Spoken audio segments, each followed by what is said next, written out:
Pues estamos de vuelta aquí en su programa de Miradas Críticas, la situación en México. En esta noche, bueno, aquí menos aquí fría en la Ciudad de México. Mandamos saludos a quienes nos escuchan, a quienes nos oyen o quienes nos van a poder ver en este programa editado los viernes a las 12 por ahí, por la otra plataforma, por YouTube. Y pues vámonos sin más con la entrevista con Alejandro Cerezo, coordinador de Acción Urgente para Defensores de Derechos Humanos. Alejandro, muy buenas noches. Buenas noches, Héctor. Gracias por la invitación aquí a Miradas Críticas. Pues para platicar, hace poco salió una nota en la jornada sobre la reforma del artículo 73, ya me acordé, ¿no? El artículo 73, que es, bueno, prácticamente le autoriza al Congreso poder legislar una ley general para protección de personas defensoras. Pero, pues, para dar un poquito de contexto a la audiencia, primero explícanos cuál es el origen de esta demanda de una ley general, cuándo inicia y un poquito el proceso que se ha dado, ¿no? Cómo me acuerdo desde el acuerdo A10 hasta la ley federal, cuál ha sido ese proceso y esa participación que pues hemos tenido como acude y como comité en este esfuerzo por lograr una ley general. Pues mira, el antecedente que nosotros identificamos antes de que nosotros entráramos a este tema es a partir de la ejecución extrajudicial de la abogada Digna Ochoa y Plácido en el 2001, quien fuera nuestra abogada.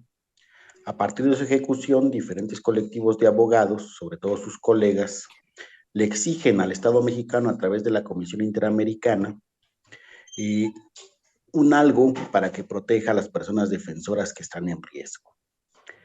Pasan muchos años hasta llegar al 2010, cuando otra vez un conjunto de organizaciones, entre ellas Acude, Comité Cerezo, el PRO, Tlachinolan y otras más, que tocamos las puertas otra vez a la Comisión Interamericana y presentamos una propuesta de integración de un mecanismo para dos poblaciones, para las personas defensoras de derechos humanos y las personas periodistas. Y en el 2010 el Estado empieza precisamente a querer impulsar los diálogos sobre un mecanismo y desde el inicio nosotros identificamos que un mecanismo que no naciera de una ley general iba a ser difícil que se aplicara por su carencia del vínculo jurídico entre la federación y las entidades federativas y los municipios. ¿Por qué decimos esto? Porque la ley actual es de carácter federal y solamente obliga a la federación a tomar medidas para las personas defensoras y personas periodistas, pero no obliga ni tienen obligación las entidades federativas, es decir, los estados de la República, ni mucho menos los municipios. Entonces, del inicio queríamos que nosotros, pues que el mecanismo no tuviera una limitada capacidad vinculante en lo legal y en la ejecución de recursos para la protección de personas defensoras. Entonces, digamos que en el 2010 se configura un conjunto de organizaciones que vemos esa necesidad de una ley general que dé nacimiento a un mecanismo de protección a personas defensoras. Bien, pues un poquito cómo se logra esta ley federal de protección a personas defensoras y a periodistas. Hubo ahí un proceso en el Congreso, ¿no?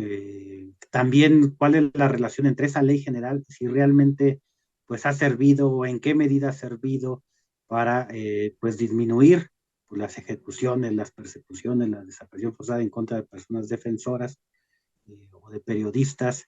Es como una etapa, un proceso, el logro de la ley federal, y luego viene, ¿no? Un nuevo proceso, una nueva etapa, pues para tratar hasta el día de hoy de convertir esa ley federal en una ley general, y pues en qué momento estamos también, ¿no? Porque el gobierno está avanzando, sí, pero muy lentamente, y cuáles serían los aspectos positivos de convertirlo en la ley general, digamos ya en la práctica, ¿no? A la gente que nos escuche y diga, bueno, ¿por qué es necesaria una ley general de protección? Si ya tenemos una ley general contra la tortura, una ley general contra la desaparición forzada.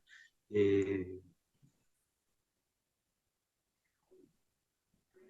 Pues mira, nosotros siempre hemos planteado que desde que se hizo la ley federal, esta era una herramienta, un instrumento que podían usar las personas defensoras de derechos humanos para exigir el cumplimiento del Estado en sus obligaciones.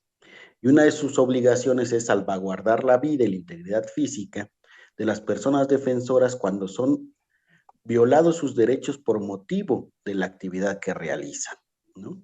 Entonces, en este sentido, el mecanismo que nació después de varias 25 mesas en el Senado de la República durante el año 2011 y 2012, nace esta ley federal, pero con esa limitación que únicamente se aplica a la federación.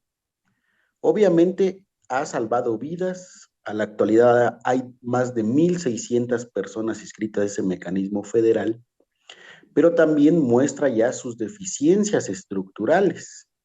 Y nosotros dijimos desde el 2011 que queríamos una ley general, pero el senador que impulsó esta iniciativa fue explícito y contundente. No nos iban a dar una ley general, sino una ley federal. Y de ahí que haya quedado una ley federal, y en esa época no tuvimos la fuerza, las organizaciones para lograr esa ley general. Entonces, la ley actual, pues muestra su gran limitación que sabíamos desde que la redactamos como ACUDE, de que no podía obligar a los municipios y a las entidades federativas a salvar, guardar la vida y la integridad física de las personas defensoras y periodistas. Desde esa época se planteaba ya la reforma al artículo 73 para que precisamente el Congreso pudiera promulgar una ley en materia de personas defensoras. No obstante, hay una reforma de derechos humanos en la Constitución.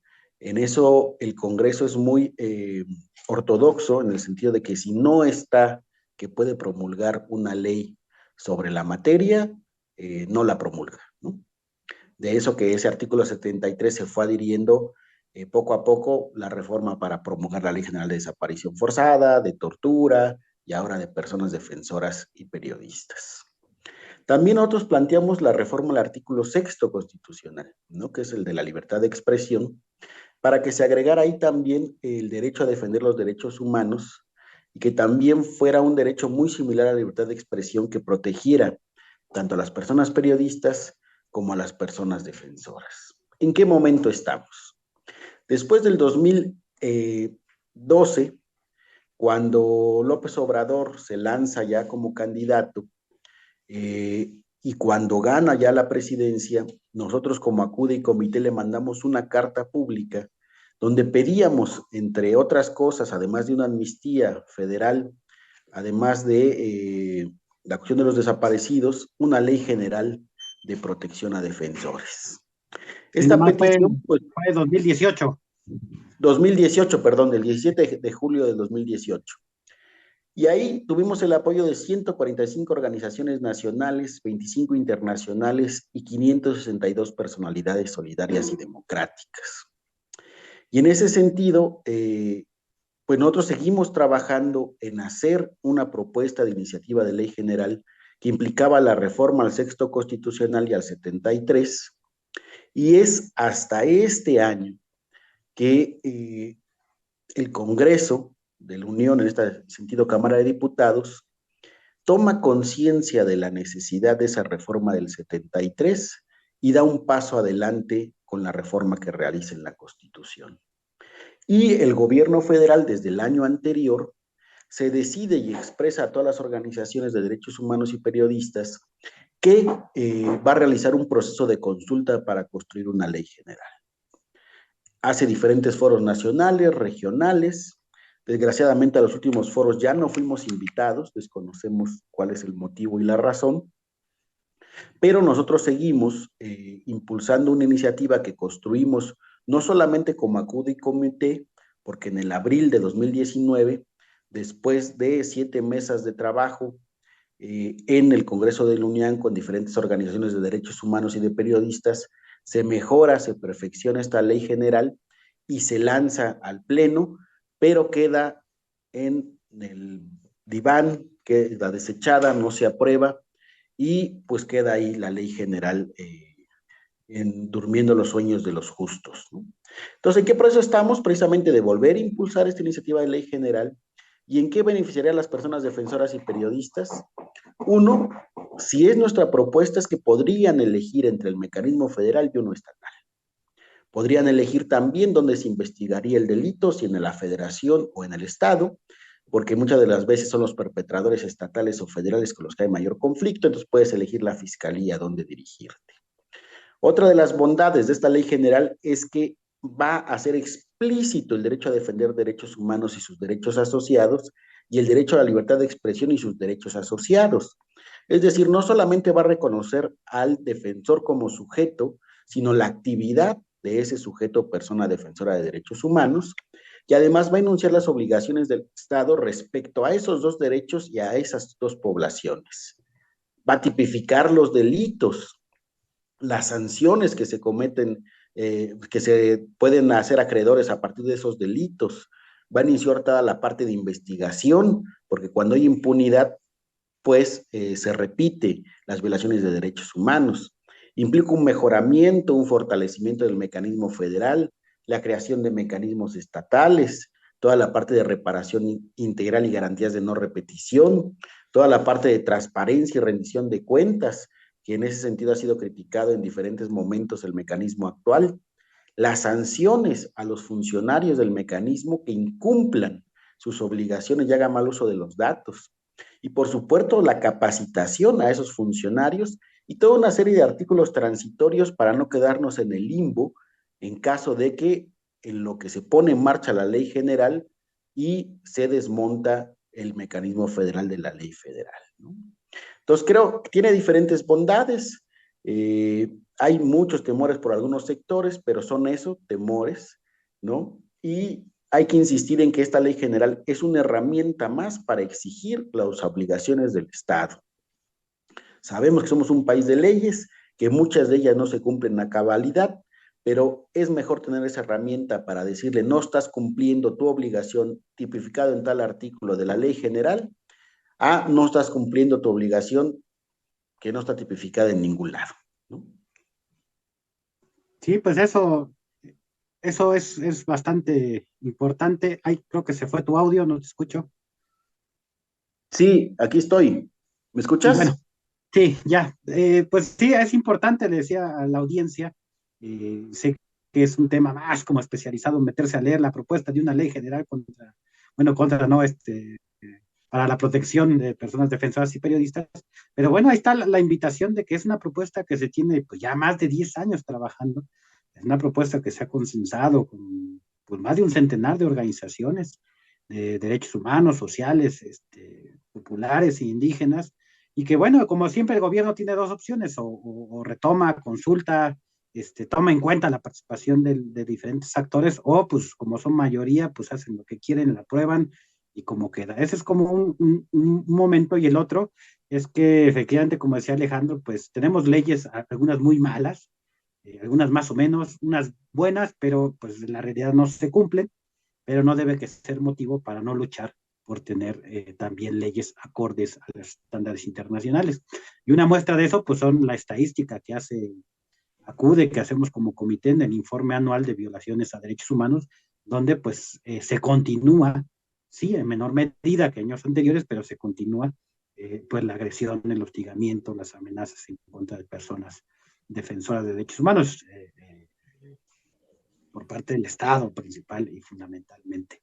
Bien, pues Alejandro, en este proceso, pues alguna conclusión final, algunas palabras que quieras comentar a la audiencia, dónde se puede consultar esa ley general, si alguien tiene dudas, si alguien tiene preguntas, si a un periodista le interesa, dónde puede allegarse de esa información.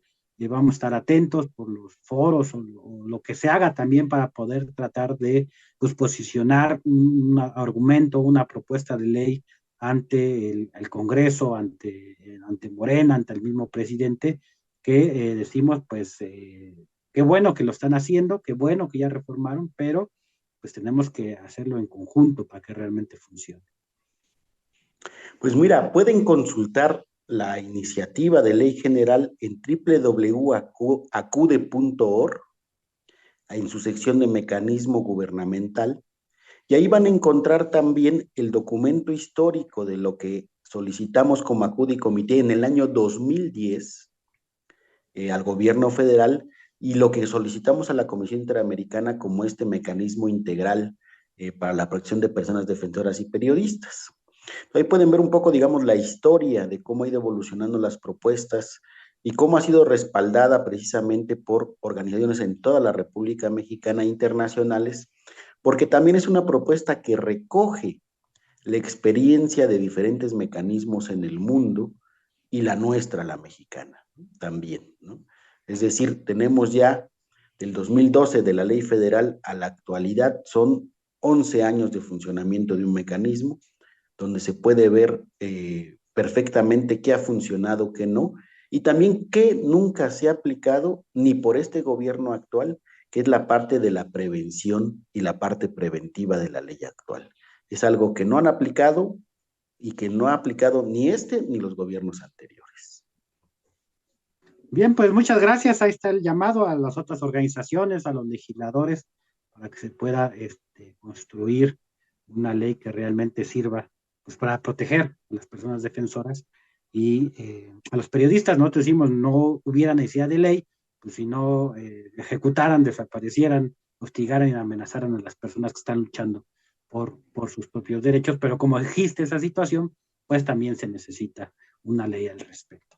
Pues muchas gracias, Alejandro, y pues estamos acabando ya el programa, este programa de miradas críticas de la situación en México, en esta segunda entrega del año 2023, ya creo que la tercera temporada, siempre me pierdo, y pues bueno, vamos a tratar de arreglar esto de la imagen de la compu de no sabemos qué pasa, vamos a pedir, vamos a votear para una nueva computadora y una nueva cámara, yo creo, y pues nos vemos la próxima semana con el otro programa, y pues temas, entrevistas, comentarios, escríbanos ahí en las redes, en el Facebook, también ya estamos en el canal de Telegram, en el WhatsApp, bueno, lo único creo que nos falta es el TikTok, pero necesitamos de jóvenes porque ya somos chavorrucos que no sabemos utilizar eso, entonces si alguien se anima a ayudarnos a difundir a través de esta plataforma, pues también se los vamos a agradecer mucho. Muchos saludos y nos vemos la próxima semana.